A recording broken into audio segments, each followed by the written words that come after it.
when a guy has to serve a 10-game suspension, I think, you know, he's done his time. I mean, we welcome him back with open arms, obviously, not just because the player is, but we all know the type of person Josh is. You know, he's a great guy. He's a great part of this team, and you know, he's a big part of this locker room. And so, yeah, he was, you know, when they allowed him to come back in the building, like I said, he was around, but I can understand what he was saying.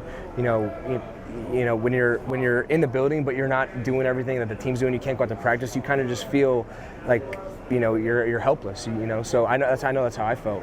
But you know, I don't think he had to earn back anything. We knew he'd come back humble, hungry. I think he said, you know, those words himself, and you could see it on the field. That is, to me, one of the toughest things, because you have guys that will be around, that get IR, which was the way this was. He was here, so you'd kind of see him here and there, but the schedules didn't really match, and you don't really have a lot to talk about.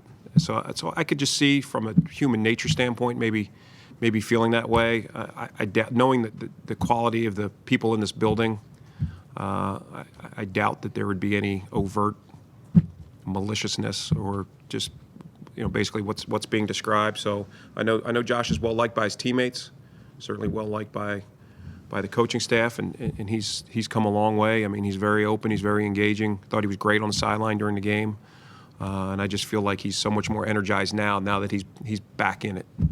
You know, I can kind of relate to it from when I was injured last year. You know, when you're in the building but you're not really a part of the team, like, you kind of just feel like things are going on without you. You know, the team's moving on without you, and it's a terrible feeling. I mean, you know, I've talked about it with Alex Mack. You know, I know exactly how you feel. You know, you see your teammates going about the business that they do every day, and you want to be a part of it, but you're really not. I mean, I think, you know, part of that probably had to be with the schedule Josh was on.